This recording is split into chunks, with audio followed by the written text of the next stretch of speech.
सज जय श्री माता दी। सहयोग आज का महायोग है। सहयोग में हम श्री आदिशक्ति श्री निर्मला माता जी की फोटो के सामने बैठकर उनके सामने दीपक जलाते हैं, उनके सामने बैठते हैं, पूजा करते हैं, उनसे बातें करते हैं। माँ हमारी हर विनती प्रार्थना स्वीकार करती हैं, उसको पूर्ण भी करती हैं। आज मैं आपको विशुद्धि चक्र के बारे में बताऊंगी, जो हमारी विशुद्धि चक्र के बारे में बताऊंगी, जो हमारे शरीर का पांचवा चक्र है और बहुत ही महत्वपूर्ण चक्र है। इस चक्र के खराब होने से ही हमारी जो है वो खांसी, जुकाम और बलगम आदि समस्या पैदा होती हैं। तो माँ बताती हैं कि विशुद्धि चक्र के बारे में माँ ने बताया है कि विशुद्धि चक्र जो है ऐसा स्थान है जिसको शरीर की छन्नी कहते हैं। ये बाहर से प्रवेश करने वाले बैक्टीरिया, वायरस आदि को रोकता है। ये चक्र नाक, कान, आँख, जीभ और मुंह तथा गले को भी नियंत्रित करता है।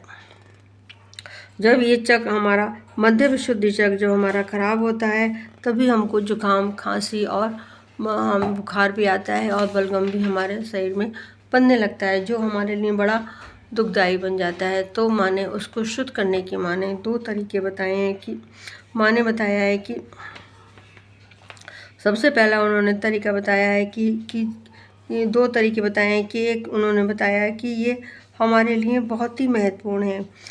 ये चक्र हमारे लिए बहुत ही महत्वपूर्ण है, इसको हम 2 तरीके से शुद्ध कर सकते हैं। तो इस वीडियो को मैं ये प्रार्थना करूँगी कि इस वीडियो को अंत तक अवश्य देखें, क्योंकि इसमें माँ ने आयुर्वेदिक उपाय भी बताए हैं कि जो हमको खांसी, जुकाम या बलगम होता है तो हमको अपने विशुद्धि चक्र को शुद्ध करने, आध्यात्मिकता के साथ शुद्ध करने के साथ साथ हमको आयुर्वेदिक भी उपाय हम कर सकते हैं। तो इस वीडियो को आप लोग कृपया पूरा देखें। माँ ने बताया है कि जब हम माँ के सामने दीपक को जलाकर ध्यान में बैठें और अपनी तीनों नाड़ियों को शुद्ध करें, फिर अपने 7 चक्रों को शुद्ध करते हुए हम जो है वो अपने मध्य नाड़ी के मूलाधार से और सभी चक्रों को शुद्ध करते हुए मध्य विशुद्धि चक्र पर जब आएँ तब हम माँ से प्रार्थना करें क्योंकि ये हमारे मध्य विशुद्धि चक्र की ही समस्या है। तो माँ से प्रार्थना करें कि हे माँ, हे आदिशक्ति माँ, ये मेरे विशुद्धि चक्र को शुद्ध कर दीजिए। मेरे गले की खांसी है आपको, या जुकाम है, या आपको बलगम बनना है, तो उस सब के लिए भी माँ से प्रार्थना करें कि माँ मेरे विशुद्धि चक्र को शुद्ध कर दीजिए, मेरी खांसी सही कर दीजिए, मेरा जुकाम सही कर दीजिए, मेरा बलगम आ रहा है इसको आना बंद हो जाए। इस प्रकार से आप माँ से प्रार्थना कीजिए। फिर आज्ञा चक्र को आप शुद्ध करें, फिर सहस्त्रार पर आएँ।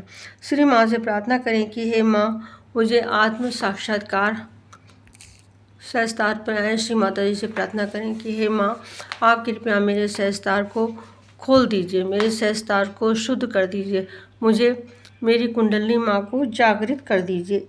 और थोड़ी देर आप माँ के सामने बैठें और ध्यान में रहें। थोड़ी देर आप, जितनी देर आपको मन करता है उतनी देर आप थोड़ी देर ध्यान में बैठेंगे तो आपको खुद ही अच्छा लगेगा। जब कुंडली माँ जागृत होती है तो हमारे सारे चक्रों को शुद्ध करती हुई वो आगे बढ़ती है। जिस चक्र एक चक्र से पे आती है उसको रुकती है, उसको शुद्ध करती है, फिर दूसरे चक्र पर आती है, वहाँ रुकती है, फिर उसको शुद्ध करती है। इस प्रकार से वो हमारे सभी चक्रों को शुद्ध करती हुई आगे बढ़ती हैं और हमारे सहस्त्रार में आती हैं। इसी प्रकार से हमारा सहस्त्रार खुल जाता है, हमारी कुंडली माँ जागृत होकर सहस्त्रार पर आ जाती हैं। तो इसी तरह से हमारी जो है वो सारे चक्र शुद्ध हो जाते हैं और कुंडली माँ के जागृत होने से हमारी बीमारियाँ भी सही हो जाती हैं।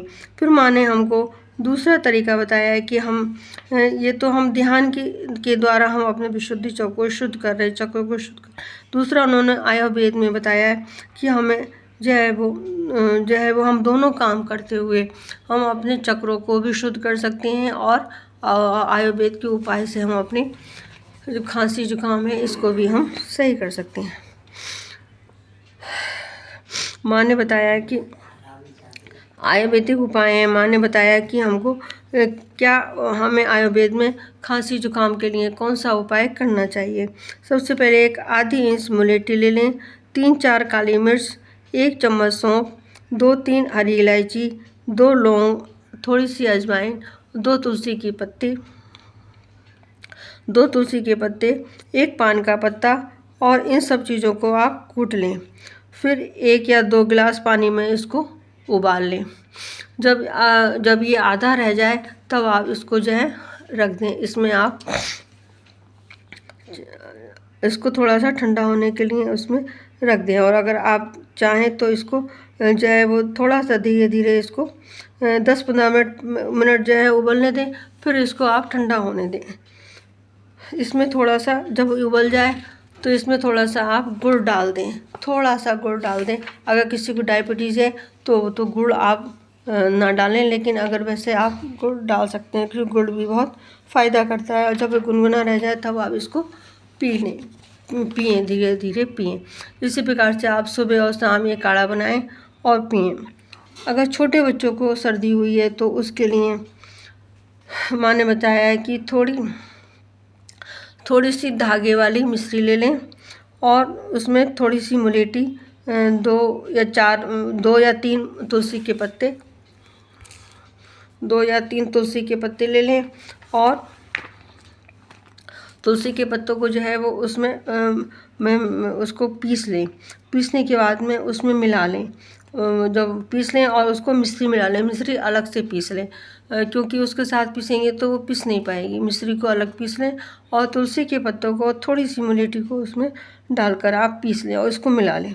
फिर सब जो आप तुलसी का पत्ता और मुलेठी पीसेंगे इसको आप मिश्री में मिला लें और इसको एक जगह रख लें। बच्चों को 1-1 चम्मच सुबह शाम खिलाएं। तो ये जो है बच्चों को बहुत फ़ायदा करती है, उससे सर्दी निकल जाएगी। और आप अगर चाहें तो उसको आप जो है वो पान का काढ़ा भी आप इसी प्रकार बना सकती हैं। पान के काढ़े को भी आप पान ले लें और उसको जो है 1 गिलास पानी में, आधे गिलास पानी में उसको पका लें और उसमें जब वो पकने लगे तो उसमें थोड़ा सा गुड़ डाल दें। फिर उसको थोड़ा पका लें, फिर उसको रख लें आप और बच्चों को थोड़ा गुनगुना जो है 1-1, 2-2 चम्मच जो है दिन में 2-3 बार उसको पिलाएं। इससे जो है बच्चे की खांसी होगी या सर्दी है जो भी वो सब निकल जाएगी, बच्चों को आराम मिल जाएगा।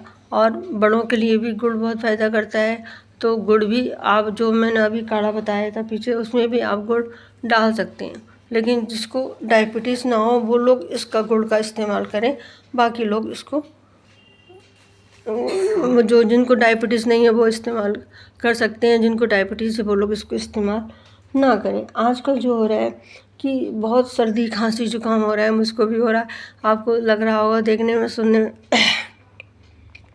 मैं यही सब चीज़ें इस्तेमाल कर रही हूँ जो मैं आपको बता रही हूँ। तो मैंने सोचा कि मैं जो इस्तेमाल कर रही हूँ वो आप सबको भी बताऊँ, क्योंकि मौसम बदल रहा है, सब बहुत बीमार हो रहे हैं, बच्चे भी बीमार हैं, बच्चे भी और बड़े भी बीमार हैं, सबको बहुत समस्या हो रही है। इसलिए हमको ध्यान करने के साथ साथ जो है वो अपने जो है वो आयुर्वेदिक चीज़ों का भी इस्तेमाल करना चाहिए और अपने स्वास्थ्य का भी ध्यान रखना चाहिए। ये हमारे शरीर के लिए, हमारे लिए बहुत ही ज़रूरी है। जिन बहन भाइयों ने मेरा ये वीडियो पहली बार देखा है वो लोग कृपया इसको सब्सक्राइब करें, लाइक करें, और जो मेरे बहन भाई वीडियो लगातार देख रहे हैं उन सभी मेरे बहन भाइयों को जय श्री माता जी दिल से कहती हूँ, जय श्री माता जी। सभी मेरे बहन भाई वीडियो को लाइक करें, शेयर करें और कमेंट्स भी अवश्य करें। जय श्री माता जी, जय श्री माता जी, जय श्री माता जी।